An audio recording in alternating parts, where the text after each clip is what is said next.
masih bersama kami dalam tafsir Al-Misbah mengenai surah Al-Anfal. Silakan Pak dijawab pertanyaan saya. Oh iya, ya, ini semangat ini ada satu hal yang penting dalam konteks semangat beragama. Semangat kalau menggebu-gebu tanpa batas itu berbahaya.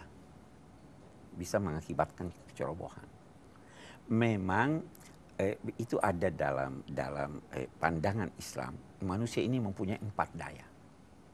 Ada daya fisik.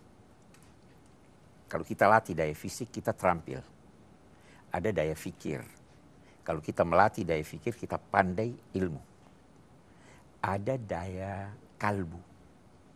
Daya kalbu itu yang menjadikan kita peka. Itu yang menjadikan kita berakhlak baik. Itu yang menjadikan kita beriman. Itu yang menjadikan kita mampu mengekspresikan keindahan. Itu daya kalbu. Baru ada daya hidup. Daya hidup itu yang melahirkan semangat. Kenapa semut, kita ambil semut, kalau diinjak dia melawan. Itu daya hidupnya ada. Ada orang pandai, kuat, tidak punya daya hidup. Melempem, cepat menyerah. Kita harus memiliki semangat. Itu yang melahirkan semangat. Tapi jangan menggebu-gebu.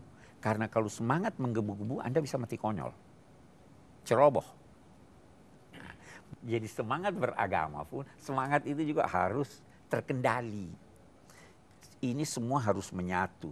Pikiran harus menyatu, fisik harus menyatu, hati harus menyatu. Itu baru dia menjadi manusia yang utuh. Kalau cuma pikir aja tidak ada hati, bukan manusia. Ada tiga-tiganya tidak punya semangat hidup. Semangat itulah yang melahirkan semangat juang. Berjuang tapi dengan perhitungan.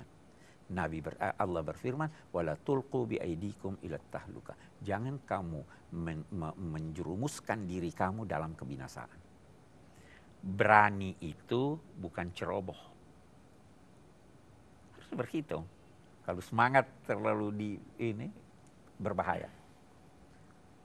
Ya kan? Saya kira ini biasa kita terlalu semangat. Hantam saja perhitungan di belakang. Ya, itu tidak benar itu.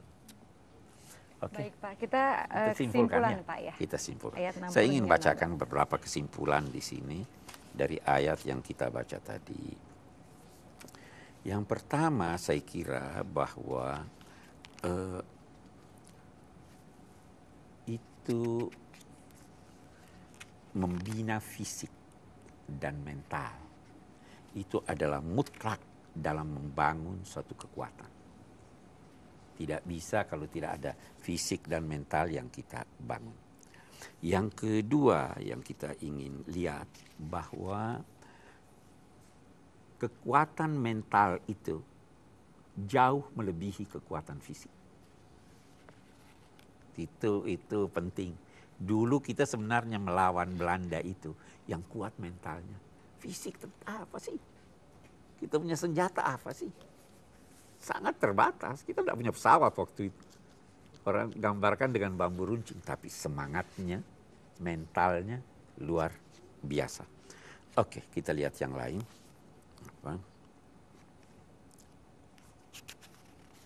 Ayat 60, Pak. Ayat 60.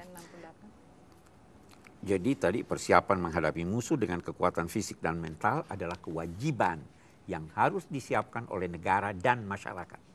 Bukan cuma negara dan masyarakat. Selanjutnya kita lihat kesimpulan yang kita bisa ambil. Tujuan perang dalam Islam adalah membela diri dan negara. Membela diri dan negara serta nilai-nilai luhur. Karena ajakan kepada perdamaian sejati selalu harus disambut dari pihak manapun selama perdamaian tersebut tidak dipaksakan. Israel mau damai Pak, tapi perdamaian yang tidak adil. Perdamaian yang dipaksakan kita tidak terima itu. Setiap muslim berkewajiban menimbang dan memperhitungkan segala segi sebelum dia melangkahkan kaki. Mau perang, pertimbangkan dulu. Saya bisa melawan ini atau tidak. Kalau tidak, tangguhkan. Saat melangkah, ia hendaknya berserah diri kepada Allah. Tawakal itu tadi. Sehingga apapun yang terjadi, positif atau negatif akan diterimanya sehingga ia tidak larut dalam kesedihan dan keputusasaan atau dalam kesombongan dan keangkuhan. Kalah dalam pertempuran bisa jadi. Nabi pun pernah kalah, ya kan? Tapi ini tidak lantas semangat ini. Apapun karena kita sudah bertawakal pada Tuhan. Allah mempersatukan jiwa masyarakat Islam melalui ajaran Islam.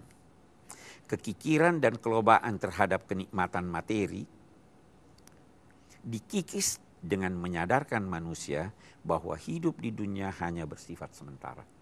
Itu yang diajarkan oleh Islam. Sedang hidup sempurna lagi abadi di akhirat nanti. Tuntunan yang bersumber dari Allah diterima dan diamalkannya berkat taufik dan hidayat Allah. Jika demikian, Allah yang mempertautkan hati manusia, bukan manusia yang mempertautkan. Yang selanjutnya, persatuan dan kesatuan adalah salah satu tujuan utama keberagamaan. Keberagamaan itu kita mau bersatu. Tetapi ia hanya dapat terjadi bila semua pihak berpegang pada nilai-nilai ilahi. Tanpa itu persatuan akan bersifat semu, walau disertai dengan keutuhan materi sebanyak mungkin. Sementara kekuatan mental dan kepercayaan kepada Allah merupakan kekuatan yang sangat ampuh, melebihi ketangguhan senjata tadi yang saya sudah katakan. Kemudian, pengertian tentang makna hidup disertai dengan kesabaran, ketabahan, melahirkan kekuatan yang jauh melebihi kekuatan yang dimiliki oleh yang tabah saja. Ada orang tabah saja, tapi kita harus mengerti hidup ini apa. Kalau kita mengerti hidup, kita akan tabah dan menerima. Karena pengertian dan pemahaman melahirkan keistimewaan seperti kecerdasan intelektual, emosional, dan spiritual. Itu pengertian yang melahirkan itu. Bermusyawarah adalah, ya saya kira itu yang kita bisa simpulkan dari apa yang kita bahas ini. Baik, alhamdulillah. Terima kasih banyak Pak Quraish. Saya boleh diberikan kesempatan buat tamu saya ke sini, ya Pak. Oh, saya terima kasih. Baiklah pemirsa, sampai di sini perjumpaan kita. Semoga tayangan ini memberikan pencerahan bagi kita semua. Insya Allah besok kita akan berjumpa lagi dalam tafsir Al-Misbah mengenai surah Al-Anfal. Wabillahi taufiq wal hidayah. Wassalamualaikum warahmatullahi wabarakatuh.